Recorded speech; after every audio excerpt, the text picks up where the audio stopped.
Una anécdota conocida cuenta que fue una mañana de sol en su casa de Recife cuando un niño comenzó a ser alfabetizado.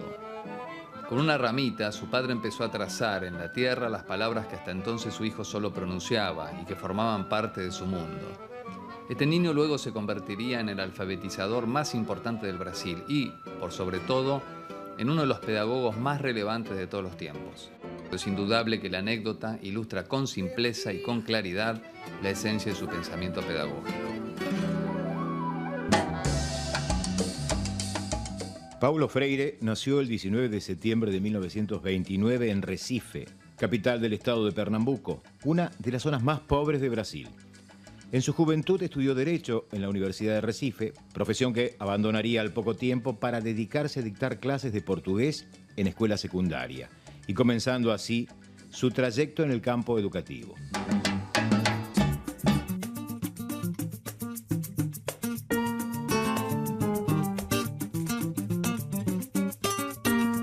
Saber enseñar no es transferir conocimiento, sino crear las posibilidades para su propia producción o construcción. El pensamiento de Paulo Freire nace en el Brasil, fines de los 50, principios de los 60, en el contexto de discusión que traen las teorías del reproductivismo y que trae el propio pensamiento latinoamericano respecto a una crítica a la escuela estatal y al sistema educativo. Con la pedagogía del oprimido, que es un texto que sale publicado en los años 70, en ese libro no aparece la palabra profesor y no aparece la palabra escuela. Desde ese Freire al último Freire, que es el secretario de Educación en San Pablo y que tiene el último texto publicado de Paulo Freire se llama Pedagogía de la Autonomía, y Pedagogía de la Autonomía es un texto dirigido a los maestros y a las maestras y maestros de la escuela pública. Entonces hay un trayecto ahí, que es no un cambio radical en el pensamiento freiriano, sino más bien una búsqueda permanente de coherencia. La búsqueda de coherencia constante con los ejes principales del pensamiento de Paulo Freire lo lleva a una modificación permanente de las propuestas concretas, ¿sí? Pero el eje fundamental, que es el cómo la pedagogía puede contribuir a la construcción de una sociedad de iguales, de una sociedad radicalmente democrática, ese es el eje de Freire, lo lleva a que la propuesta concreta pedagógica se vaya transformando. En el escenario de los 90, de hegemonía neoliberal en el continente latinoamericano, Freire, en vez de decir no a la escuela pública, va a decir defensa de la escuela pública, pero vinculada a su transformación profunda. Uno de los principales aportes de Freire a la educación fue su crítica a la pedagogía tradicional, en tanto esta no proporcionaba un ambiente abierto y democrático en el cual desarrollar las herramientas para formar sujetos críticos y pensantes.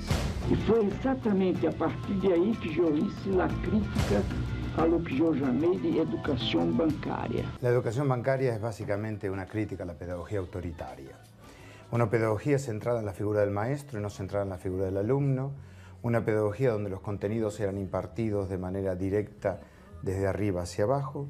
Una pedagogía que no tomaba en cuenta la experiencia y el conocimiento de los estudiantes, ni tampoco su deseo y sus expectativas. La crítica a la educación bancaria fue muy importante porque en América Latina la educación pública nace como un intento de incorporar especialmente a los sectores populares en la construcción de un Estado-nación. Pero al hacerlo se hace de manera violenta, como muchas construcciones de los Estados-naciones, afectando profundamente la experiencia y la cultura de las personas que se incorporan a la escuela. ¿Por qué? Porque se pensaba en un ciudadano homogéneo cuando el ciudadano es diverso. Freire, al traer una noción de diversidad cultural o multicultural, al traer una hipótesis de educación liberadora y al criticar la educación autoritaria, nos ofrece una alternativa que en las escuelas se debería ser la única posible, que es dejar librados los espacios educativos a la construcción colectiva del conocimiento. A partir de estas concepciones de la educación, uno de los principales temas de atención para Paulo Freire fue el alto índice de analfabetismo de Brasil, teniendo en cuenta siempre la importancia de saber leer y escribir, la participación ciudadana de las personas y sobre todo en su inclusión social.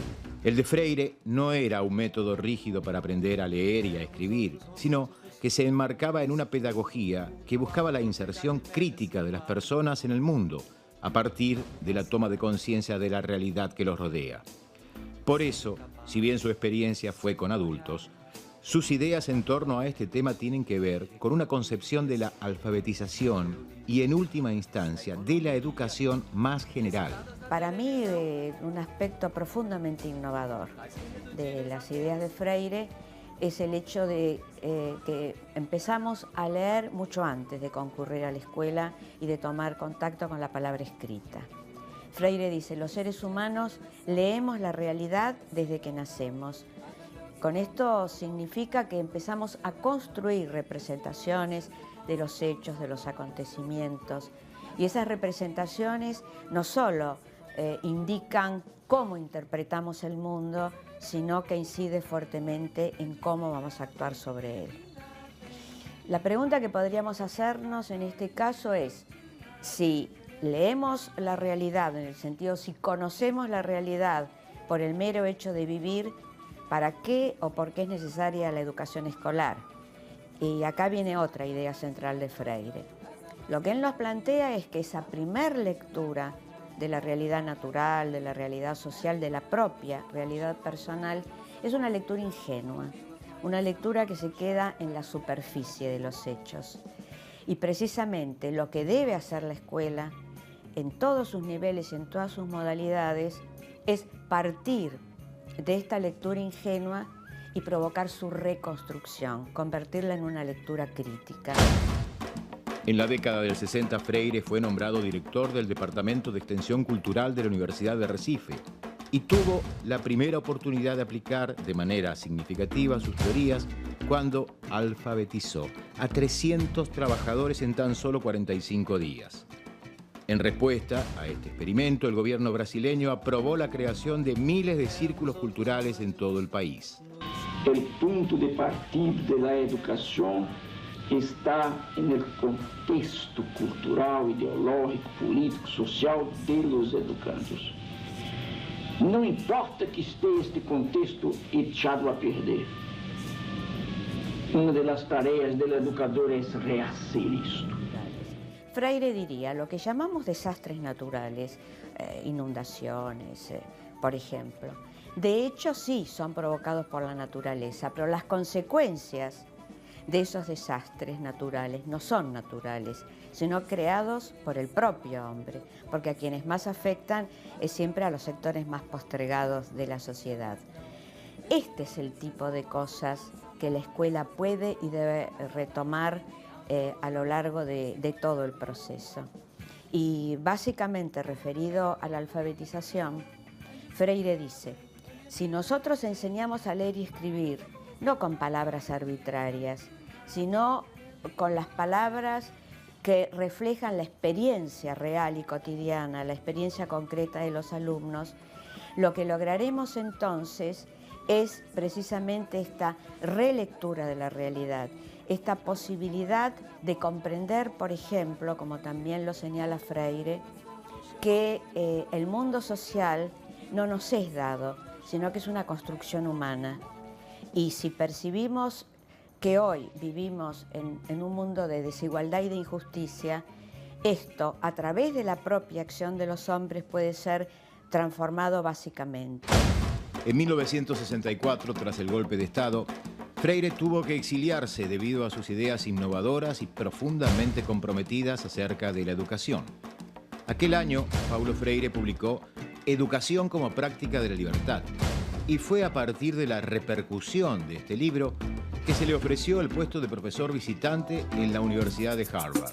Ningún tema puede ser más adecuado para quien se atreve a enseñar que el significado crítico de ese acto, así como el significado igualmente crítico de aprender.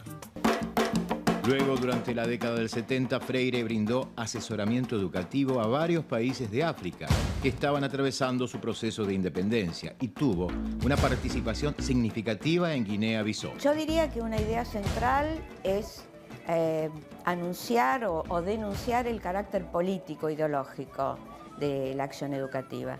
Freire no considera que la educación es una mera cuestión técnica, sino que tiene implicancias muy profundas en la vida individual y en la vida social. Y en tanto acto político, desnuda el mito de la asepsia o de la neutralidad educativa. Y él plantea que los docentes, en cada una de nuestras actuaciones en el aula, estamos contribuyendo, bien sea a la liberación o a la domesticación de los seres humanos. De modo que, querámoslo o no, somos transmisores de ideología. De ahí la importancia de tomar conciencia de esta situación para tener muy en claro al servicio de qué estamos. Yo estoy convencido de que la práctica educativa, en cuanto una práctica política, jamás neutra,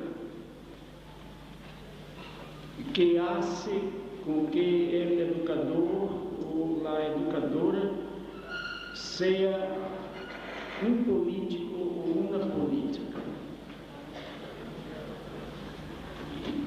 No hay una educadora en el aire. Que esta práctica por ello mismo tanto puede ser una práctica que envuelve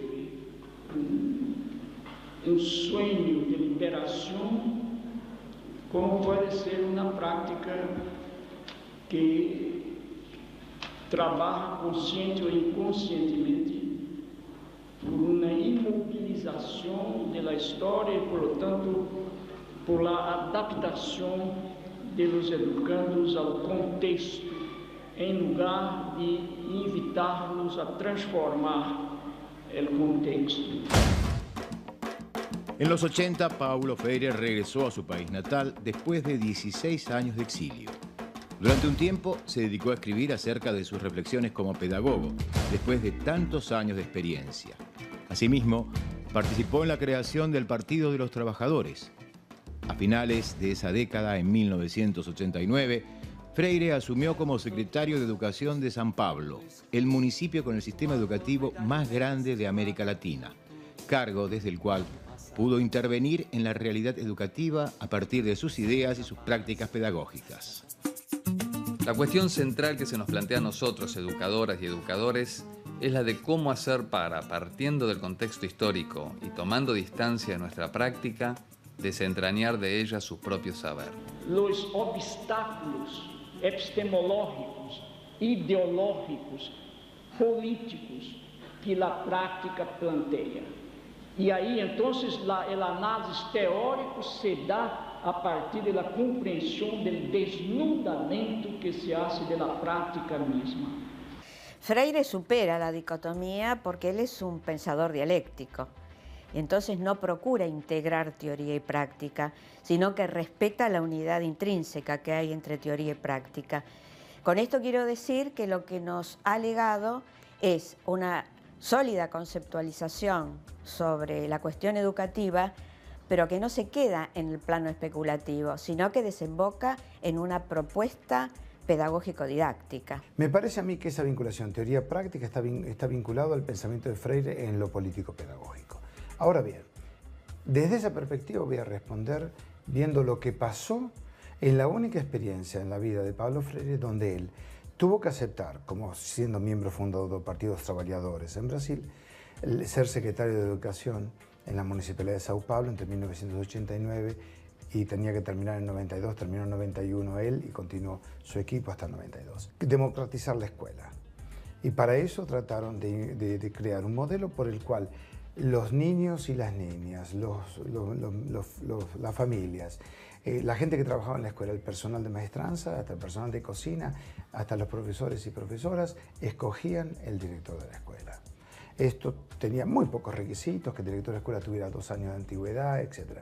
Este fue un proyecto revolucionario para crear un modelo centrado en la escuela de descentralización y con un liderazgo carismático y efectivo y competente, creado a partir de que la gente sabe con quién quiere trabajar y quién quiere que sea el líder. En el sentido de que el educador es también un artista. Él rehace el mundo, él redibuja el mundo, repinta el mundo, recanta el mundo, redanza el mundo. Educadores y educandos cointencionados hacia la realidad se encuentran en una tarea en que ambos son sujetos en el acto, no solo de descubrirla y así conocerla críticamente, sino también en el acto de recrear este conocimiento. En ese escenario hay un elemento que es la importancia y la centralidad del lugar del educador. Freire liga esto a la importancia de que no solamente es necesario escuchar la voz del educando, sino que también el educador tiene que hablar, es decir, tiene que poner en juego su propia posición. Hace falta una autoridad para poder autorizar. Los educandos necesitan ser habilitados para su participación en el mundo simbólico y en el mundo cultural. En esa habilitación tiene que haber una figura de autoridad que sea la que habilite. Por eso el lugar del educador, que es un lugar también vinculado al lugar del Estado, ¿no? El educador, por eso el educador es el educador del espacio, en el espacio público. La figura del educador es central. No sea cosa que, porque desaparezca esa figura de autoridad, en términos de miedo al autoritarismo, que por supuesto sí hay que rechazar, pero recuperar la idea de autoridad no sea cosa que dejamos a los niños, a los jóvenes y adultos, como dice Hannah Arendt, librados a la tiranía del grupo. En ese lugar hay un sentido por el cual, la voz de la importancia del educador viene ligada a la responsabilidad que él asume al educar. Se educa para algún proyecto de futuro, se educa para alguna perspectiva de sociedad. Hay una frase muy linda de Freire para terminar este encuentro que Freire, remarcando esta posición del educador, dice: el educador tiene un sueño y no tiene derecho a renunciar a él. No es igual al educando, como yo dije por la mañana. El educador tiene que educar, el profesor tiene que enseñar y el educando tiene que aprender, ¿no? La cuestión es saber cómo se dan estas relaciones de tal manera que hay una práctica democrática, pero depende de ciertas calidades que el profesor tiene que crear, ¿no? Como esta, de no tener vergüenza de no saber, de no conocer alguna cosa que el educando le pregunta, como por lo tanto la calidad de la humildad. La presencia de Paulo Freire en las escuelas debería ser una presencia que protege la autonomía escolar y la autonomía del maestro y la maestra especialmente, porque son muchos más que los maestros, y que además les permita a ellos desarrollar nuevas perspectivas a partir de su creatividad. Pero hay una segunda razón. Estamos hablando de Paulo Freire, un genio del siglo XX, una persona que con sus grandes intuiciones desarrolló nuevas perspectivas. Su pedagogía al oprimido en inglés solamente vendió 750.000 de libros, ha traducido más de 50 lenguas, la han leído todo el mundo, ha cruzado disciplinas, es el responsable de la creación de la famosa pedagogía crítica, etc. Entonces, cuando uno ve a este hombre, una pregunta que yo le hice a él, porque yo trabajé muy cercanamente con él, es la siguiente: ¿cuál es el sentido tuyo? ¿De dónde venís? Y su respuesta fue fascinante. Dijo: cuando yo era un niño, sentado a la sombra de un árbol de mango, escribía con un pedazo de un palito en la tierra palabras y letras, y escribía números y soñaba. Y soñando yo quería ser un maestro. Cuando uno piensa esta interesante contradicción de un sujeto extraordinariamente fuera de cualquier categoría, que quiere ser maestro, es una reevaluación de la tarea del maestro. La maestra es excepcional.